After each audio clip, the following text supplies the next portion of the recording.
तमाम भ्रष्टाचारी नेता जैसे नितिन गडकरी और येदियुरप्पा ये मंत्री बनने जा रहे हैं और एक ईमानदार आदमी अरविंद केजरीवाल इनको जेल में भेजा जा रहा है। क्यों? सुनिए। आज की प्रेस कॉन्फ्रेंस में एक प्रश्न हम लोग देश के सामने रखना चाहते हैं कि क्या भारतीय जनता पार्टी इस देश की विपक्षी पार्टी है या भारतीय जनता पार्टी की सत्ताधारी पार्टियों के साथ राज्यों में और केंद्र में साठगांठ है। गडकरी साहब किसके इंटरेस्ट्स को रिप्रेजेंट करते हैं?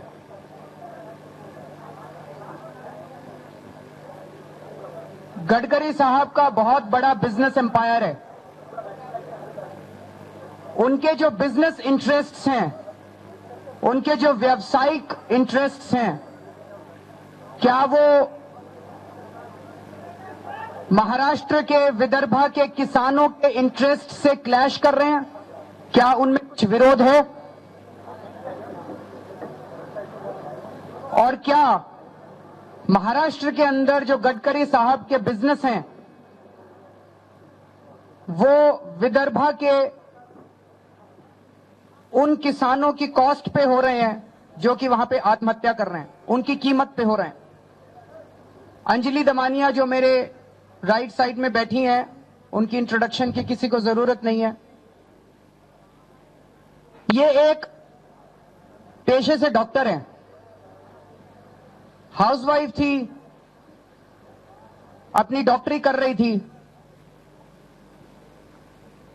इन्हें महाराष्ट्र के अंदर सिंचाई घोटाले के बारे में पता चला, अन्ना आंदोलन से जुड़ी, और उसी दौरान इन्हें महाराष्ट्र में हो रहे सिंचाई घोटाले के बारे में पता चला। इन्होंने राइट टू इंफॉर्मेशन की एप्लीकेशंस दायर की और उससे इनको काफी सबूत मिले और इनके सामने ये आया कि 70,000 करोड़ रुपए खर्च हो चुके, लेकिन किसानों तक उसका पानी नहीं पहुंच रहा। इन्होंने इस साल अप्रैल के महीने में बॉम्बे हाई कोर्ट में पीआईएल फाइल की। महाराष्ट्र के अंदर कांग्रेस एनसीपी की मिलूजुली सरकार है, कोएलिशन गवर्नमेंट है, और वहां पे बीजेपी विपक्ष में है। तो जब 14 अगस्त को नितिन गडकरी जी मुंबई आए तो बड़ी उम्मीदों के साथ ये नितिन गडकरी जी से मिलने के लिए गई। इन्होंने सोचा था कि विपक्ष में बीजेपी है तो बीजेपी जरूर इस मुद्दे को उठाएगी, क्योंकि सत्ताधारी पार्टियां मिलकर सिंचाई घोटाला कर रही हैं। तो इनकी बड़ी उम्मीदें थी कि नितिन गडकरी जी चूंकि भाजपा के नेता हैं, वो इसको जरूर उठाएंगे। और ये सारे सबूतों के साथ बड़ी उम्मीद लेके उनसे मिलने के लिए गई कि सारे सबूत आज मैं इनको दूंगी और इनसे निवेदन करूंगी कि आप इसको उठाइए। जब ये उनसे मिली तो ये भौचक्की रह गई उनका जवाब सुनकर। उन्होंने कहा कि शरद पवार जी के साथ तो हमारे बहुत अच्छे रिश्ते हैं, 4 काम वो हमारे करते हैं, 4 काम हम उनके करते हैं। जब ये बात बाद में मीडिया में उठी तो गडकरी जी ने इस बात से साफ इंकार किया कि उनका शरद पवार जी से या एनसीपी के साथ कोई रिश्ता है। अंजलि ने हार नहीं मानी और उसके बाद अंजलि ने अपनी जांच शुरू की। अंजलि, प्रीति बिल्कुल लेफ्ट में बैठी हुई हैं, इंडिया अगेंस्ट करप्शन मुंबई से आई हैं। इन सब लोगों ने मिलकर पिछले 1 महीने में कुछ जांच की। इनके पास कोई बहुत बड़ी टीम नहीं थी जांच करने के लिए। उसी जांच में जो तथ्य सामने आए हैं वो काफी चौंकाने वाले हैं। वो ये भी दिखाते हैं कि विदर्भ में, महाराष्ट्र के अंदर किसान आत्महत्या क्यों कर रहे हैं। और अगर इतनी छोटी सी जांच के अंदर ये खुलासा हो सकता है तो फिर हमारी सरकारें क्या कर रही हैं, हमारी जांच एजेंसियां क्या कर रही हैं? क्या वो ये खुलासे नहीं कर सकती थी? तो सबसे पहले तो मैं उसके ऊपर आऊंगा कि इन्होंने क्या खुलासा किया।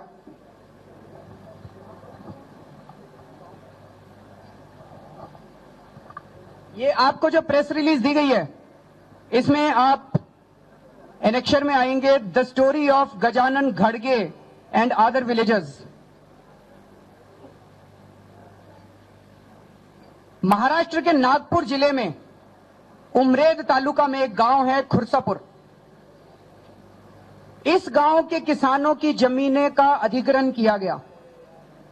कहा गया कि भाई सिंचाई के लिए डैम बनाना है और उसके लिए जमीन चाहिए।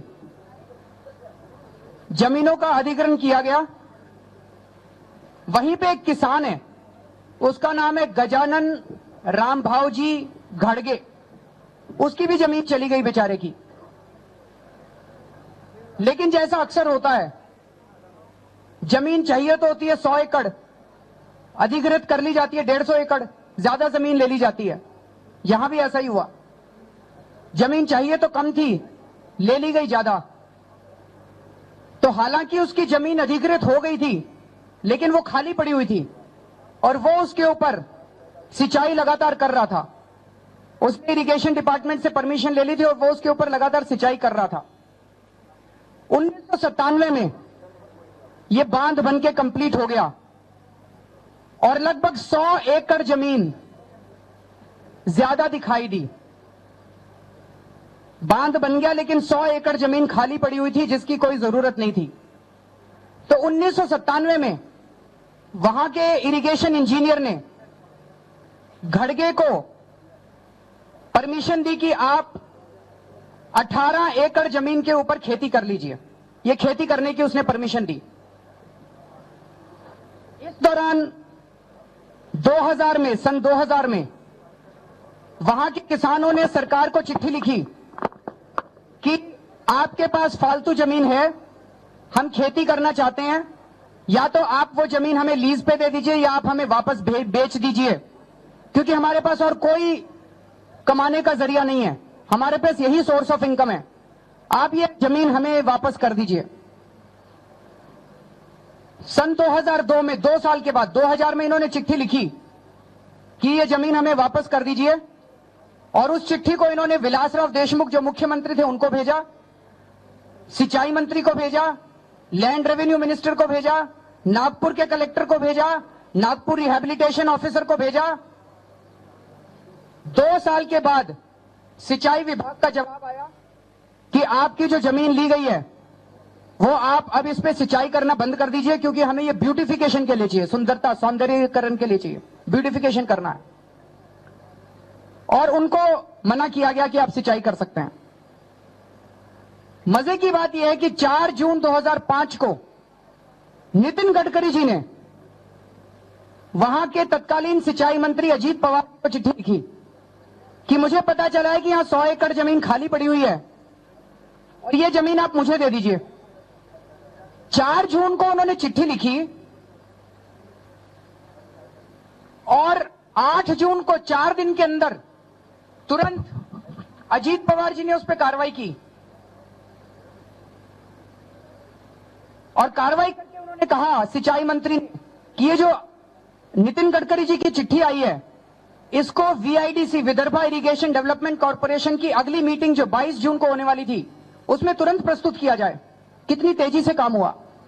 जब किसानों ने चिट्ठी लिखी 2000 में कि ये जमीन हमें दे दीजिए, तो 2 साल के बाद चिट्ठी वापस आई कि आपको जमीन नहीं दे सकते, आप जमीन खाली कर दीजिए। लेकिन नितिन गडकरी जी ने 4 जून को चिट्ठी लिखी तो 4 दिन के अंदर ही उन्होंने कहा भाई इनकी चिट्ठी आई है, इसको